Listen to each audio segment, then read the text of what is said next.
আপনারা দেখছেন নিউজ তৎকাল 24। নমস্কার, নিউজ তৎকাল 24 এর পর্দায় আপনাদের সকলকে স্বাগত।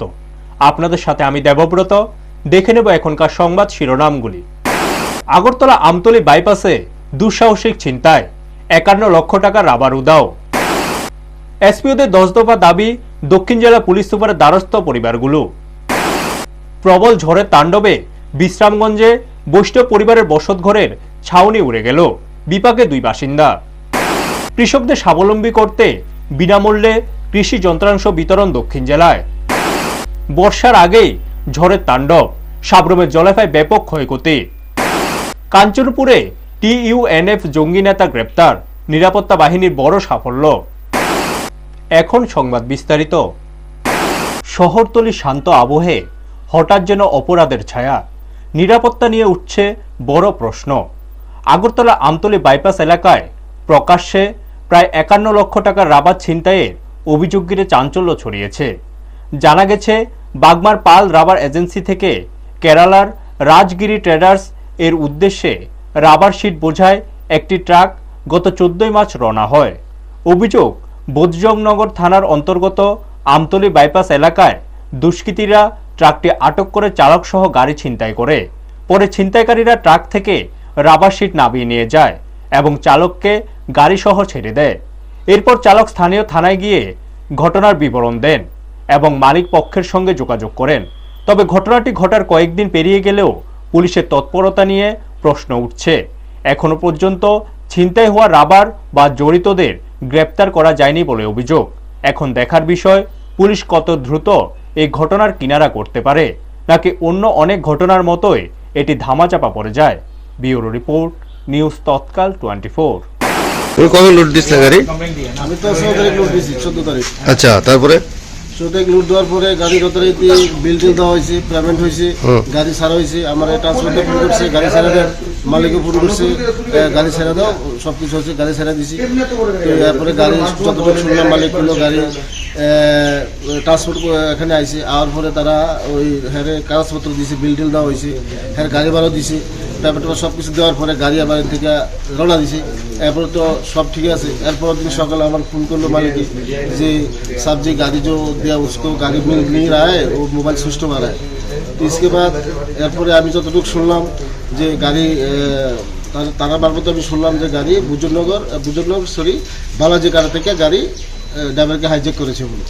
তো এত বড় জনসমুদ্র থেকে কীভাবে একটা ড্রাইভারকে নিয়ে যায়। তো এরপরে নেওয়ার পরে ড্রাইভারে বুজুর্গনগর থানা এসে নিজে স্যারেন্ডার করলো, উইদাউট মাল ছাড়া স্যারেন্ডার করলো। অবহেলার আড়ালে জমে থাকা ক্ষোভ এবার সামনে এলো সরাসরি দাবির ভাষায়। দীর্ঘদিন ধরে ন্যায্য প্রাপ্য থেকে বঞ্চিত থাকার অভিযোগ তুলে দক্ষিণ ত্রিপুরায় স্পেশাল পুলিশ অফিসার অর্থাৎ এসপিওদের পরিবার রাস্তায় না নামলেও প্রশাসনের দ্বারস্থ হল জোরালোভাবে। শুক্রবার দক্ষিণ ত্রিপুরা জেলার সমস্ত এসপিওদের পরিবারের পক্ষ থেকে জেলা পুলিশ সুপারের কাছে লিখিতভাবে 10 দফা দাবি সনদ পেশ করা হয়। দাবিগুলির মধ্যে রয়েছে চাকরি নিয়মিতকরণ, পুলিশের মতো ইউনিফর্ম ও রাইফেল প্রদান, মেডিকেল সুবিধা, ration allowance, TA DA, insurance benefit এবং 13 মাসের বেতন সহ একাধিক গুরুত্বপূর্ণ বিষয়। এসপিওদের পরিবারের সদস্যদের বক্তব্য, বর্তমান সময়ে 12,000 টাকা বেতনে পরিবারের ভরণ পোষণ করা অত্যন্ত কঠিন হয়ে পড়েছে। তাই পুলিশ সুপারের মাধ্যমে সরকারের কাছে এই দাবিগুলি দ্রুত পূরণের আহ্বান জানানো হয়েছে। তারা আরও জানিয়েছেন, এক সময় মাত্র 1,500 টাকা বেতনে কাজ শুরু করলেও বর্তমানে বেতন বেড়ে 12,000 টাকা হলেও তা যথেষ্ট নয়। অবিলম্বে দাবি পূরণ না হলে আগামী দিনে তারা আন্দোলনের পথে হাঁটতে বাধ্য হবে বলেও সতর্ক করেছেন। এখন দেখার বিষয়, প্রশাসন এই দাবিগুলিকে কতটা গুরুত্ব দিয়ে বিবেচনা করে এবং এসপিওদের দীর্ঘদিনের সমস্যার সমাধানে কি পদক্ষেপ গ্রহণ করে। ব্যুরো রিপোর্ট, নিউজ তৎকাল 24। আমরা সাউথ ডিস্ট্রিক্ট থেকে আইছি, সবাই মিল্লা এসপিওদের পরিবার। আমরা চাই আমরা পরিবারে 12,000 টাকা দিয়ে আমরা হয় না, আমরা চাই কিতা করে জানে আরো বেশি করে ইয়ে করো, একটু দেখো স্যার। তার আমরা 12,000 টাকা দিয়ে আমরা মা বাবা ভাই বোন সবাইকে ফ্যামিলি সবাইকে চলতে পারেনি। সাহেব স্যারের কাছে ডেপুটেশন দিতে আইছিলাম। হ্যাঁ, এসপি স্যারের কাছে।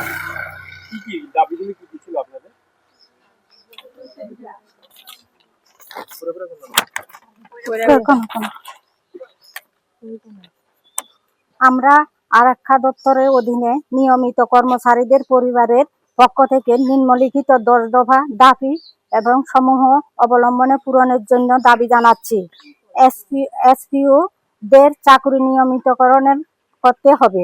পুলিশের ন্যায্য এসপিওদের এনপিএস স্কিম চালু করতে হবে। চাকরিরত অবস্থায় কোনো এসপিও মারা গেলে সম্পূর্ণ বেনিফিট দিতে হবে। পুলিশের ন্যায্য এসপিওদের ডেথ অ্যালাউন্স দিতে হবে। পুলিশের ন্যায় এসপিওদের রেশন অ্যালাউন্স দিতে হবে। পুলিশের ন্যায় এসপিওদের রাইফেল অ্যালাউন্স দিতে হবে। পুলিশের ন্যায় এসপিওদের মেডিকেল অ্যালাউন্স দিতে হবে। পুলিশের ন্যায় এসপিওদের 13 মাসের বেতন প্রদান করতে হবে।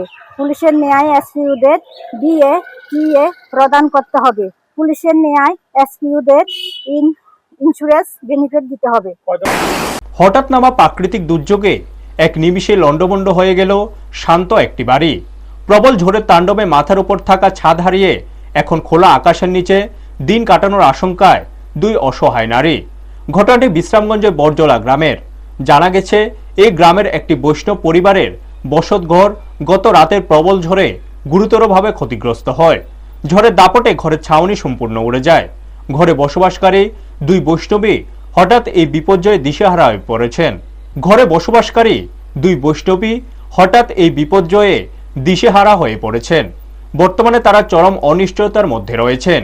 ক্ষতিগ্রস্তরা প্রশাসনের কাছে জরুরি ভিত্তিতে সরকারি সাহায্যের আবেদন জানিয়েছেন, যাতে দ্রুত তাদের মাথা গোঁজা ঠাঁই পুনর্গঠন করা যায়। ব্যুরো রিপোর্ট, নিউজ তৎকাল 24। কালকা তুফানে তুফান হয়তো আমরা গড় দররা সব খুললে নিচে বাড়িতে ভাঙ্গে সাঙ্গে পড়ছে, সেদিকেও নিচে সেদিকে যখন এই ঘরটা পুরো নিচে গা ওকে সবটা ঘরে ওকে দুনো দিকে সব সাল টাল ভাঙ্গেছে। ওই রান্নাঘরটাও গেছে, এখন রান্না করে তো খামাইটার ব্যবস্থাও নেই। ওখানে ওই রান্না যেন কোনানো করে ঠাকুরে যান ওখানে হয়ে তারি না। এই জায়গাটার নাম কি তা? এই জায়গাটা আমরা এটা বরজলা লাগে, এটা পশ্চিম সীমান্তের পশ্চিম বরজলা, পশ্চিম বরজলা পঞ্চায়েত। তো এখন কি চাইতেছেন সরকারের কাছে? ওখানে সরকারে যদি দয়া দেয়, ওখানে যদি আমরা একটা কোনো সাহায্য করে তো আমরা একটু সাহায্য আমাকে ধরে আর কোনো অন্য কিছু। আপনার নাম কি তামাসি? আমার নাম চারুবালা দেবনাথ। শুনলাম আপনার এটারে বৈষ্ণব বাড়ি নাকি কয়? বৈষ্ণবের নাম হচ্ছে মাধবী বৈষ্ণব। এই ঘটনা মাধবী বৈষ্ণবে থাকে আর কি। এখন সেবাদ গেছে, অক্ষণ গেছে।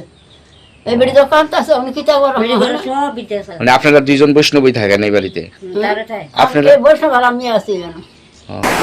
মাটির ঘ্রাণে ভর করে এগিয়ে চলে দেশের অর্থনীতি, আর সেই পথ চলার মূল শক্তি কৃষক সমাজ। কৃষকদের স্বাবলম্বী করে তুলতে বর্তমান কেন্দ্রীয় ও রাজ্য সরকার নানা উদ্যোগ গ্রহণ করেছে, যার অন্যতম লক্ষ্য কৃষিক্ষেত্রে আধুনিকতার ছোঁয়া আনা। এই লক্ষ্যকে সামনে রেখে দক্ষিণ ত্রিপুরা জেলায় কৃষকদের সহায়তায় ধারাবাহিকভাবে বিনামূল্যে কৃষি যন্ত্রপাতি বিতরণ করা হচ্ছে। শুক্রবার দক্ষিণ জেলা কৃষি ও কৃষক কল্যাণ দপ্তরের উদ্যোগে ঋষ্যমুখ, জোলাইবাড়ি ও পোয়াংবাড়ি ব্লকের অন্তর্গত শতাধিক কৃষকের হাতে বিনামূল্যে স্প্রে মেশিন তুলে দেওয়া হয়। বিলোনিয়া দক্ষিণ জেলা কৃষি দপ্তরের গোডাউন থেকে এই যন্ত্রপাতি বিতরণ করেন জেলা পরিষদের সভাধিপতি দীপক দত্ত।